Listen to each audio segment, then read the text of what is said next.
Nobres alunos, de volta, então, para a segunda parte da aula do sábado pela manhã, hoje, dia 20 de fevereiro de 2021, pelo CETEP, a disciplina Gestão Aplicada 1, professor Eric Brasil, e a turma Eletrotécnica 7 de Camusim, os melhores. Vamos seguir em frente, então, né? Os nossos conteúdos, e estávamos falando a respeito de problemas, desafios, dificuldades que envolvem a gestão aplicada, envolvem os profissionais, e que isso pode ser observado analisando as nações, os países que passam por problemas, dificuldades e desafios. E falamos aqui do Japão, um país que é amaldiçoado pela natureza, com furacões, terremotos, tsunamis, vulcões ativos, não é? E que ainda foi acometido por grandes calamidades como guerras, foi bombardeado por 2 bombas atômicas, Hiroshima e Nagasaki. E vocês sabiam que tinha uma terceira bomba atômica destinada ao Japão, só não foi lançada porque foi feito um acordo. Essa terceira bomba atômica, os livros não falam muito, não é? Mas ela ia lá para Tóquio, a capital do Japão. E a própria capital do Japão já foi destruída 4 vezes por guerras, incêndios, terremotos. No Japão tem pouca terra, né? Tem pouca disponibilidade, cada metro quadrado é muito valioso. Dificilmente um japonês tem uma garagem em casa, por exemplo, ou vive num apartamento maior do que 40 metros quadrados. Isso é um reflexo da escassez de recursos, sejam eles naturais, sejam eles de espaço físico, não é? Então, o Japão é o país da escassez. Mas, sendo o país da escassez, da falta de recursos, transformou isso numa vantagem, não é? Cada grama, cada gota, cada quilo de material tem muito valor no Japão. Às vezes, você pode chegar a comprar um bom melão japonês lá no Japão por R$ 500, o equivalente a R$ 500. Né? Isso prova que, de fato, lá há uma certa dificuldade, né, em ter acesso a determinados bens naturais. Mas o Japão é o país da tecnologia, é o país da administração da qualidade, é uma economia forte e, apesar das crises que enfrenta, né, inclusive a atual crise da pandemia, é um país que é admirado. E por quê? Porque aprendeu a lidar com os problemas. Vamos falar de mais problemas. Professor, eu quero falar de coisa boa. Não, mas vou falar de desgraça primeiro, para depois falar de coisa boa, certo? Vou fazer que nem aqueles programas policiais, não é? Vamos aqui citar um outro exemplo. Israel. Professor, Israel é um país que tem problemas, e muitos. Israel é um dos territórios mais antigos do mundo. A contagem do tempo lá, inclusive, acontece de uma forma diferenciada. Eles têm mais de 6.000 anos. Né? É muito tempo. E, para aqueles que acreditam, Israel é a chamada Terra Santa, a Terra Prometida.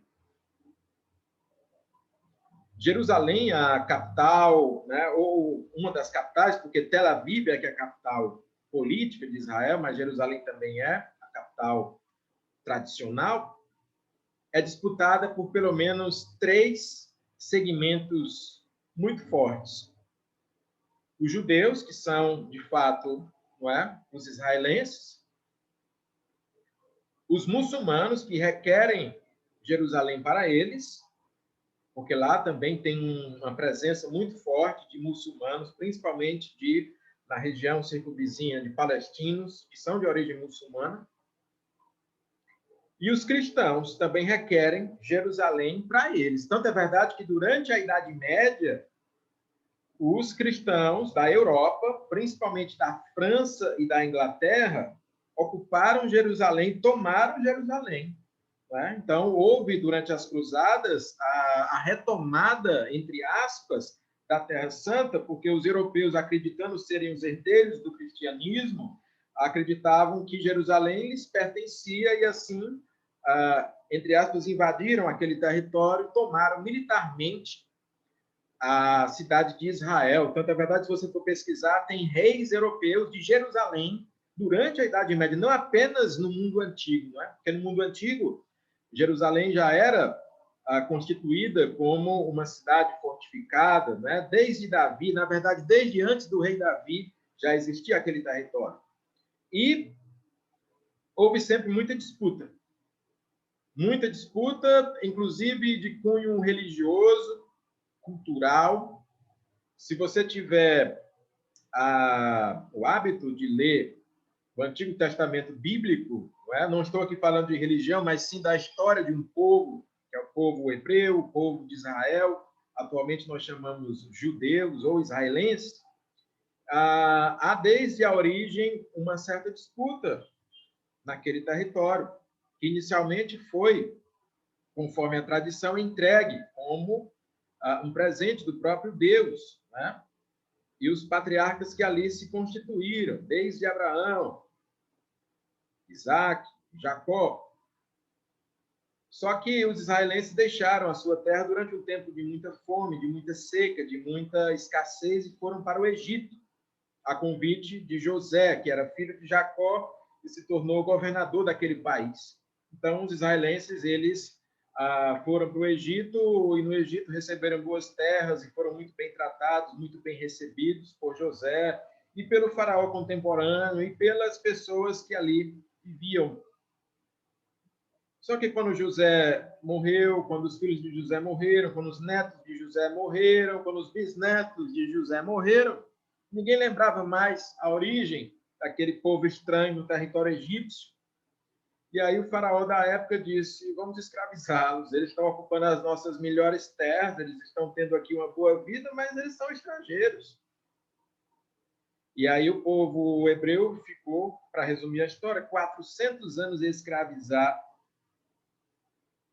até que chegou um líder chamado Moisés, que tem uma história muito ampla, né? Não vou discuti-la aqui, mas que, para resumir essa história, há a libertação desse povo, que retorna, depois de muitos anos, para suas terras originais. Só que quando volta para suas terras originais, esse território que hoje nós chamamos de Israel, essas terras já estão ocupadas por outros povos, por outros reinos, e eles têm ali que reconquistar o seu território. E aí muitos conflitos, muitas guerras, não é? E um processo bem demorado, que exige, por assim dizer, uma organização muito grande desse povo.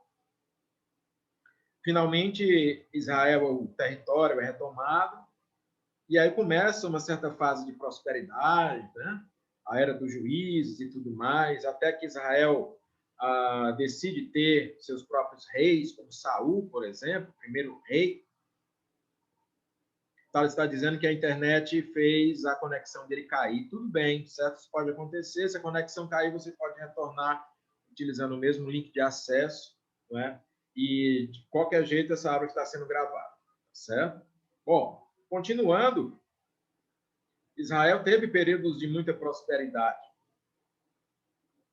Mas, dentro dessa prosperidade, também houve a decadência, né? Depois dos grandes reis, Saul, Davi, Salomão, aí começa a haver, além das disputas naturais da região, uma decadência moral e o povo acaba se degenerando e acabam sendo conquistados por estrangeiros. Perdem o seu território, perdem o seu tempo, perdem suas riquezas. Ele está dizendo que Camusim quase todo está chovendo. Aqui também, em Fortaleza. Vamos encarar a chuva como uma bênção, não é? E falando de Israel, novamente eles retornam para a terra, eles reconquistam o seu território. Só que tem muitas idas e vindas. Na época de Jesus, por exemplo, há cerca de 2.000 anos atrás, aquele território tinha uma autonomia relativa, porque foi ocupado pelos romanos. Alguns anos após a crucificação de Jesus, os israelenses não aguentaram mais, se revoltaram contra os romanos e entraram em guerra aberta contra eles. E aí os romanos venceram e dispersaram os israelenses pelo mundo. Muitos morreram, outros foram escravizados e os demais fugiram para outros países, para outros continentes. Pela primeira vez você podia observar uma coisa muito curiosa, uma nação sem território. Israel se tornou uma nação sem território, porque eles tinham a cultura, a religião, o povo, mas não tinham a terra, que perderam. É por isso que dizem que tem judeu espalhado por todo mundo, porque é verdade, porque eles se espalharam pela Rússia, se espalharam por países europeus, se espalharam depois. Não existia Brasil na época, mas depois vieram para as terras novas das Américas, não é? Até que, finalmente, no século XX, eles começaram a ser perseguidos, eles já eram perseguidos, mas começaram a ser sistematicamente massacrados pela Alemanha nazista de Hitler, onde aproximadamente 6 milhões, não é 6 mil, não, é 6 milhões de judeus foram mortos em câmaras de gás, em torturas, em fuzilamentos, em campos de concentração. Quando a Segunda Guerra Mundial acabou, a ONU, a Organização das Nações Unidas, foi criada e muitos grupos do movimento chamado sionismo refundaram o Estado de Israel. Então, Israel, o país moderno de hoje, só foi refundado em 1947, pouco tempo depois da Segunda Guerra Mundial. E aí os caras receberam aquela terra seca, pequena, árida, um deserto, cercado por inimigos. Tinham tudo para desistir, né? E dizer, essa aqui não é a Terra Santa, não. Essa aqui não é a Terra Prometida, não. Mas eles perseveraram. Ah, é seco? Ah, não chove, não. Tá chovendo aqui. Lá não chove, praticamente não chove. Ah, é um deserto? Não tem problema, não. Eu vou dessalinizar em larga escala a água do mar e vou irrigar os desertos e vou torná-los férteis e vou produzir. Vou plantar frutas, verduras, hortaliças o ano inteiro. Não vou depender da chuva. Eu mesmo vou controlar a minha agricultura, a minha produção agrícola. Hoje, os israelenses estão entre os maiores e melhores produtores agrícolas do mundo. Os melhores agrônomos, os melhores técnicos agrícolas você pode encontrar lá. Uma terra que não chove, uma terra que é um deserto. E o que eles produzem tem tanta qualidade que eles ainda exportam para a Europa, que é o mercado consumidor mais exigente do mundo. Eles alimentam os filhos dele e ainda exportam o excedente. Ah, mas aqui eu tenho problemas médicos, de saúde. Tem problema não, vou desenvolver a melhor medicina. Os médicos israelenses estão entre os melhores do mundo. Ah, mas tem 22 países, só tem 22 países no mundo que querem destruir Israel. Só 22. Está cercado de inimigos. Não tem problema, eu vou desenvolver um dos melhores exércitos do mundo. Um dos melhores exércitos do mundo é israelense. Uma das melhores capacidades de defesa é israelense. Desenvolveram a tecnologia, um dos melhores sistemas de informática é israelense. Tudo isso numa terra seca, árida, cujo povo, há milhares de anos, é perseguido e há menos de 100 anos atrás foi massacrado. Eles conseguem tudo isso. Ser uma referência. Por quê? Porque transformam os limões em limonada, porque transformam os problemas em oportunidade, porque transformam a crise em criação de novos projetos, de novas ideias, porque reconhecem que aquele território, para eles, é sagrado, para eles é importante, para eles é a sua nação, é o seu país.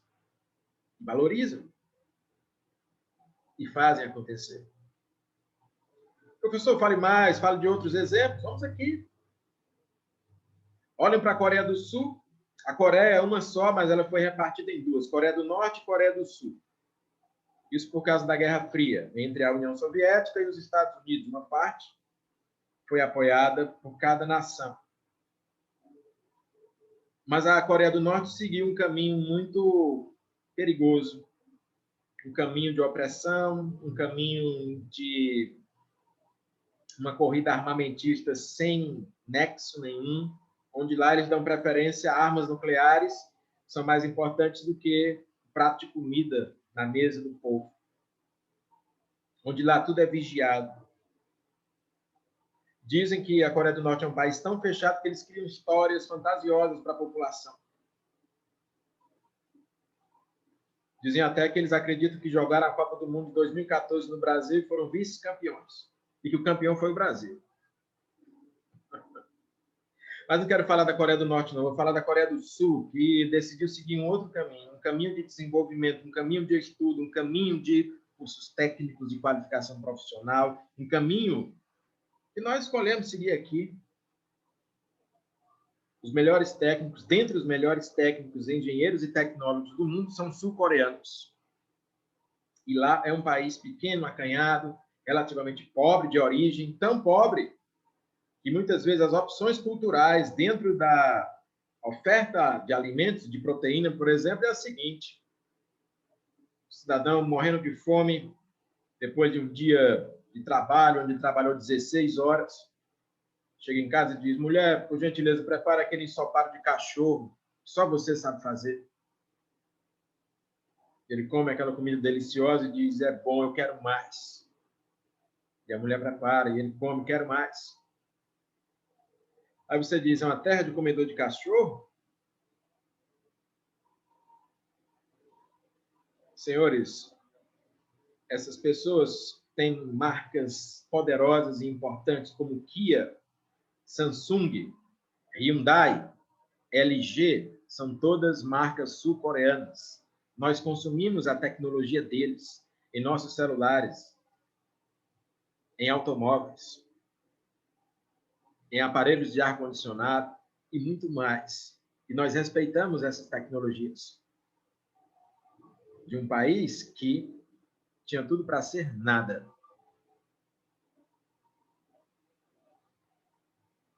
Olhem para a Alemanha. A Alemanha foi completamente destruída na Primeira Guerra Mundial, foi humilhada, foi arrasada. E foi exatamente por isso que os alemães apoiaram Hitler, porque acreditavam que ele era o salvador da pátria, que ia tornar a Alemanha um país respeitado novamente. Só que na Segunda Guerra Mundial houve aqueles episódios trágicos do nazismo, onde eles cometeram muitas atrocidades. Não todos os alemães, mas os alemães que seguiram Hitler, né? E aí os aliados se uniram. França, Inglaterra, Estados Unidos, União Soviética, Brasil e outros países. E a Alemanha foi vencida, foi derrotada e o país foi completamente estraçalhado. Quem chegou primeiro em Berlim foi a União Soviética, depois os americanos e ingleses e franceses.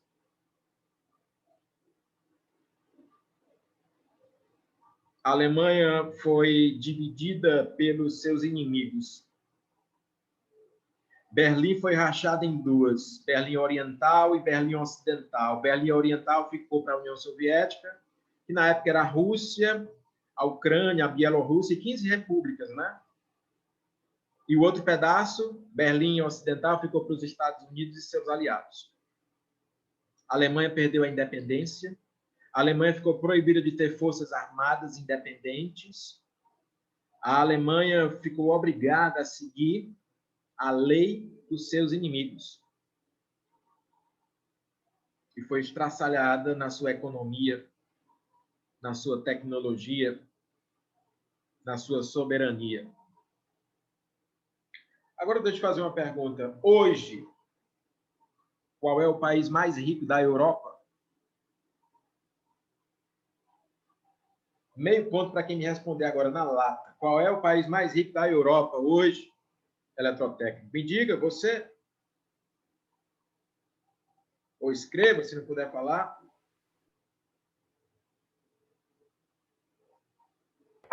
Reino Unido.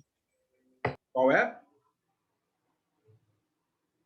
Eu quero saber o mais rico da Europa. Reino Unido. Oi?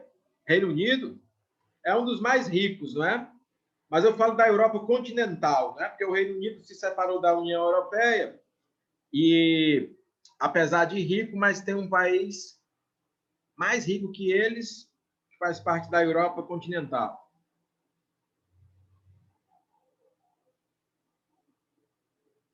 A Alemanha. Alemanha. Pronto, o Ilan respondeu. O Cleciano também respondeu. Não importa responder certo, responder errado aqui. Eu quero a sua participação, certo, Irlan? E o Geocleciano.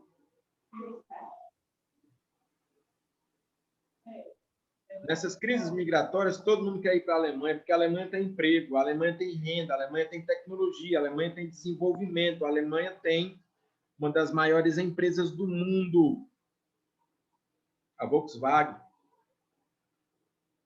A Alemanha, Eletrotécnicos, tem uma das melhores matrizes de produção de energia limpa, energia solar, energia eólica e várias matrizes energéticas. E isso te interessa. E é rico. A Alemanha também tem uma das maiores empresas de fabricação de kitesurf, dos mais caros e de maior qualidade. Olha aí, Geocleciano contribuindo. Verdade. Como é que pode um país que foi destruído completamente há menos de 100 anos atrás ser tão rico, tão poderoso, tão desenvolvido? O Bizu, galera, o Bizu. Terminar o curso e manda para a Alemanha, viu? Transformaram o limão em limonada. Exatamente, Nilson. Exatamente, Estevam. Transformaram os limões em limonada. Não é? A Alemanha hoje faz ajudar financeiramente países que não têm condições, inclusive o Brasil já foi muito ajudado. Porque o povo alemão acredita na capacidade deles. Eles são e acreditam que são os melhores engenheiros e que têm uma das melhores tecnologias e que tem uma responsabilidade. Sabe qual é? Muitos alemães, inclusive os atuais governantes, acreditam que eles têm uma responsabilidade de compensar, de reparar os problemas que o nazismo alemão fez para o mundo. Hitler e seus seguidores destruíram muitos países e mataram muita gente. Então, os alemães atuais são contra Hitler, contra as políticas nazistas, eles acreditam que a Alemanha tem uma dívida moral para com o mundo, então eles ajudam muitos países, né? Isso é bom, esse reconhecimento, vamos dizer assim, claro que as vidas que foram ceifadas não podem ser recuperadas daquela forma, mas eles podem tentar compensar. Se cada país que fez o mal pudesse também tentar compensar esse mal através do bem, não é? O mundo seria muito melhor, certo? Professor, mas você só fala de desgraça, você fala do Japão, você fala de Israel, você fala da Alemanha, por que você não fala de coisa boa? Para falar de gestão, para falar de administração? Mas aí o professor está falando em exemplos de superações, né? Como é, Nilson? Está falando em desgraça, mas ao mesmo tempo em exemplos de superações. Exatamente, exemplo de superação, exemplo que administrar é fazer mais com menos até chegar ao ponto de fazer tudo com nada, né? De ser um bom gestor, de trabalhar bem os seus recursos. E o recurso é a matéria-prima, é o recurso natural, são as pessoas, o recurso humano, não é? São as tecnologias, a informação, é o tempo, tudo isso bem trabalhado. Mas eu já falei de muitos países amaldiçoados, eu quero falar de um país abençoado. Qual é o país mais abençoado do mundo? É o Brasil, meu amigo. Opa, Brasil. olha aí. Quebrar e não consegue. Wilson respondendo, Estevam também. Gostei. Legal. É o Brasil. Professor, não concordo, não. Vamos analisar, então, porque aqui não é só uma questão de falar, não, é uma questão da gente comprovar, certo? Vamos analisar mesmo. Vamos analisar friamente, mas vamos analisar raciocinando. O Brasil tem um grande território. É um país continental. Sem contar que é rico em várias coisas, né, professor? A questão aqui é que, infelizmente, os governos não utilizam da forma correta. Mas, por sinal, é um país rico, né? Principalmente em minério e petróleo. Riquíssimo. O Brasil é continental. É no látex também. O Diogo vai contribuindo. Tem látex, tem borracha. O Brasil tem terras agricultáveis. O Brasil é um dos maiores produtores de alimento do mundo. O Brasil alimenta o mundo. O Brasil produz muitos grãos, muitas frutas, muitas hortaliças. O Brasil tem uma pecuária também muito grande. O Brasil produz laticínios. O Brasil, senhores, é o país que tem mais água no mundo. Água doce, potável, disponível. O problema é a distribuição. A gente fala de seca, mas é o país que tem mais água é o nosso. E é o país que tem mais petróleo. Olha aí o Adessano falando. O Brasil tem muito petróleo. E onde tem petróleo, tem gás natural. Não tem tantos problemas naturais, o Vitor está falando, como outros países que eu citei, como terremotos, vulcões ativos, tsunamis. Pode até ter aqui e acolá, mas, em geral...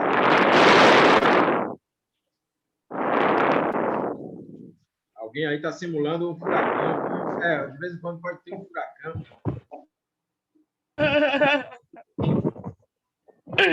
Mano. Prosseguindo, vocês sabiam que o Brasil tem uma das maiores biodiversidades do planeta? Só na Amazônia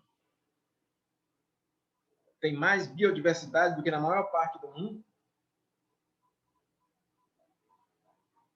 Sim, o Nilson falou, o Brasil tem minérios, tem muitos minérios, principalmente minério de ferro. Tem muita e é do ganância, ferro que se produz o aço. O Brasil tem nióbio. Na verdade, quase todas as reservas de nióbio, que é um minério raro e altamente valioso, utilizado na indústria fina de tecnologia, incluindo a indústria aeroespacial, está no Brasil. 98% desse minério no mundo, a quantidade dele, a distribuição dele, está no Brasil. Grafeno também está no Brasil. Vocês sabiam que o Brasil tem uma base de lançamento de foguete lá no Maranhão, aqui mesmo, no Nordeste do Maranhão, em Alcântara, no Maranhão, base de lançamento de foguete. E você sabia que é mais barato lançar um foguete do Brasil do que dos Estados Unidos? Porque a nossa base de lançamento fica mais perto da linha do Equador. Quanto mais perto dessa linha, menos combustível precisa para se lançar um objeto no espaço, um foguete, por exemplo, que pode transportar um satélite de comunicações, um satélite meteorológico, por exemplo. O Brasil tem isso.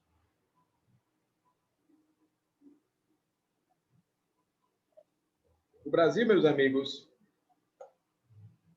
tem várias matrizes energéticas. Você, eletrotécnico, esse conhecimento é importante para você. Quais são as matrizes energéticas brasileiras? Vamos analisar.